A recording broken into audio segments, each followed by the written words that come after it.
What is up, you guys? Glitches here, and welcome back to the channel. Today marks day 1 of phase 4 on the hard mode server that I joined, and with that we got access to a brand new event. So I wanted to make a quick guide going over everything you need to know for it. So to get to it, you can either go to your events tab, or if you're in the escape window, you can click on your seasonal banner. So let's go ahead and do that, and you'll notice that under the phase 4 we have a new little icon here that says go to events.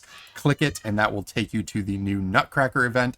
It's called the H37 Unstable S Vessel, and basically what we're going to be doing is completing a bunch of random weekly and seasonal tasks that are tied directly to this event in exchange for some cool cultivation essence unique items. And these cultivation essences are used to unlock a bunch of random resources. It kind of gives you an idea here. We can get premium fuel, stardust sources, scrap materials, as well as gold. But the main thing we're going to be gunning for are the variations of the Nutcracker Deviation.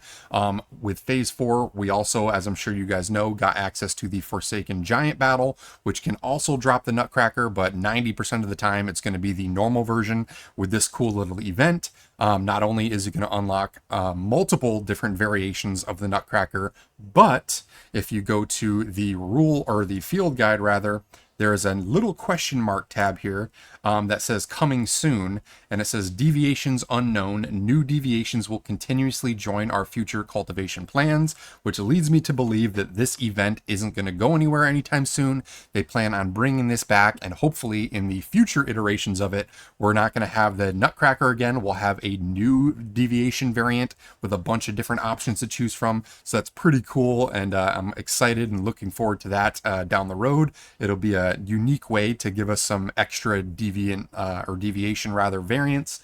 But the other interesting things that I wanted to go over is there's actually a ton of variations we're going to gun for. There's a 1 legendary variation, 3 basically rare deviation variations, and then 5 of the common variations. And by rolling these cultivation essences, we can potentially unlock all of them.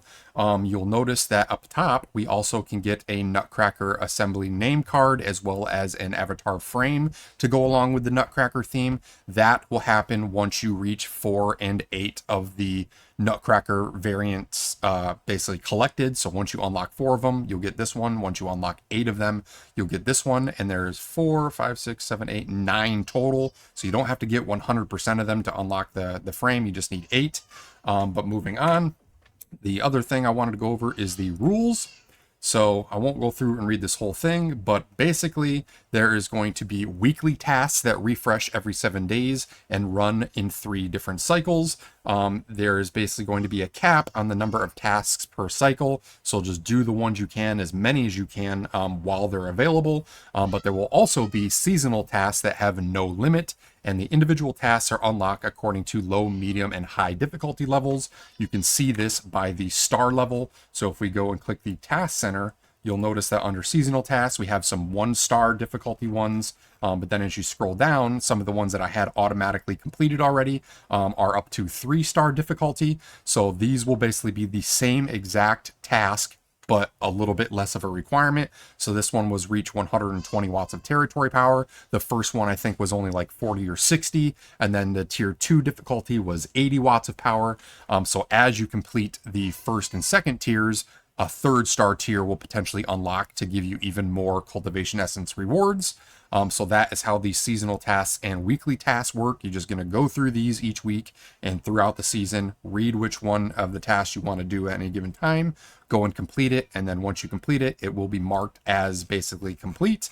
I have a few here that I can actually turn in. For example, complete the Prime War 3 times. I just finished a few of them at the reset because the Pro mode just unlocked, so we can go ahead and claim that, as well as a few of these. Participate in 1 Prime War, we can go and claim that.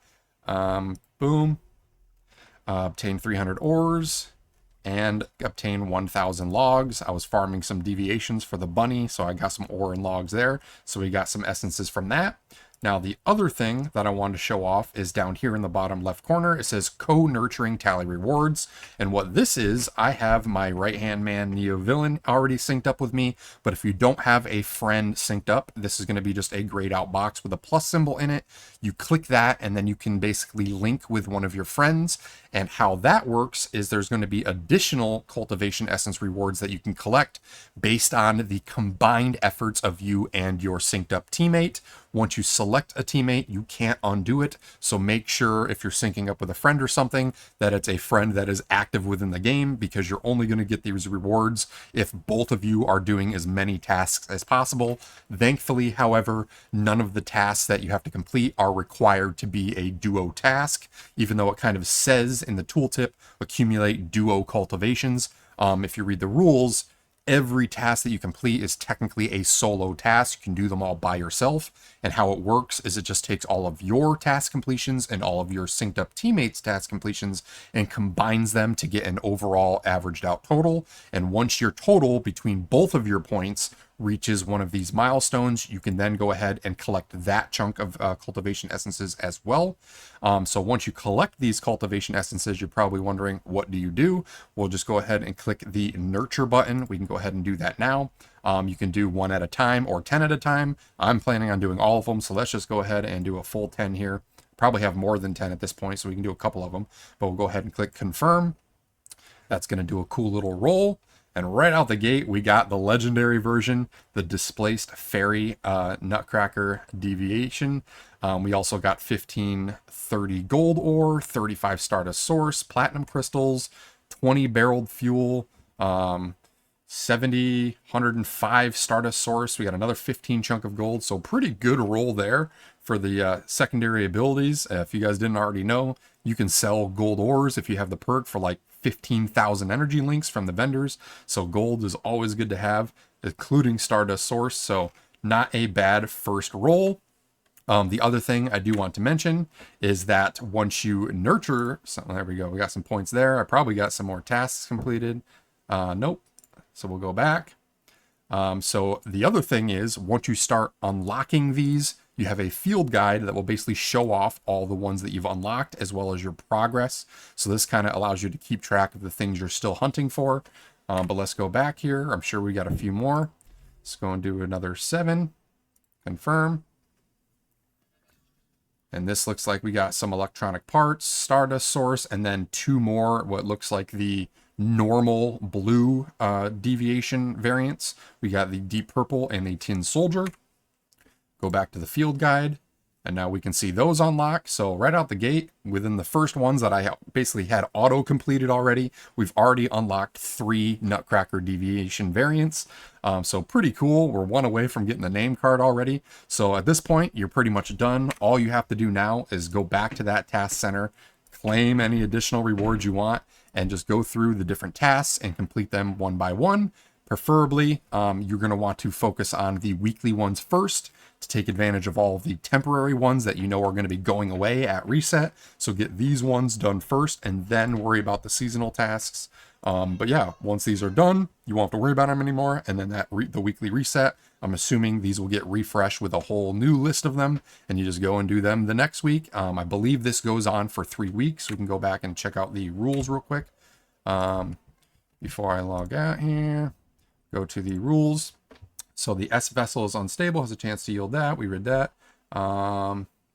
The event will last for 3 weeks, and at the end, H37 will present everyone with a gift. This was the other thing I wanted to talk about. Players can choose a deviation cultivated in the field guide to bring into the next season. Additional, H37 has prepared a new season gift pack to assist with the new journey. So not only will we get a seasonal gift pack, which probably, I'm assuming, have like a bunch of random crafting materials, fuel, things like that, probably some Stardust Source, but whatever of the basically 9 deviation variants that we unlock at the end of the event, we'll be able to select one.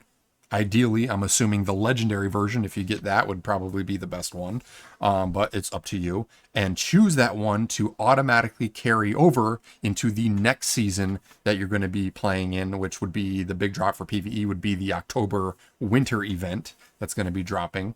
But that's another reason why that question mark coming soon one is pretty cool, because normally deviations are like 800 material points each to carry over, but with this particular event, it looks like we're going to be able to select one of those deviation variants each time this event takes place and have that come with us into the next season for free, which is pretty cool.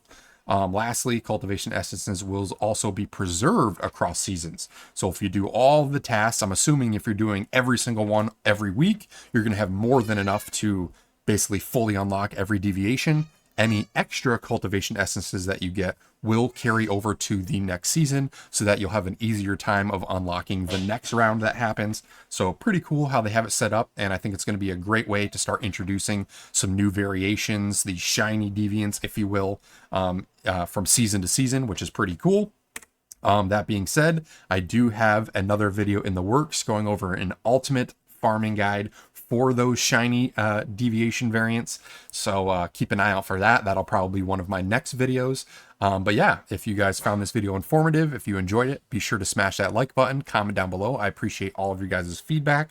Also, if you want to keep up to date with all my future content, consider subscribing and turn on that notification bell. And last but not least, if you want to join a killer community of like-minded gamers, feel free to check the links down in the description and join us on the Discord. We've got over 1,000 members in there now, many of which are playing Once Human. So hopefully you jump in and we see you guys around here soon. With Phase 4, we also got a bunch more openings for the Warband. So we have Warband signups in there as well. Feel free to join us in the Warband too. We're going to be starting to get ready for all those endgame Prime War events and things like that together. So it's a really fun time. You get to play with people that you're surrounded with in the Discord and communicating with on a regular basis. So it's a fun little group. But yeah, until the next one though, hope everyone has a great day and we'll see you all later.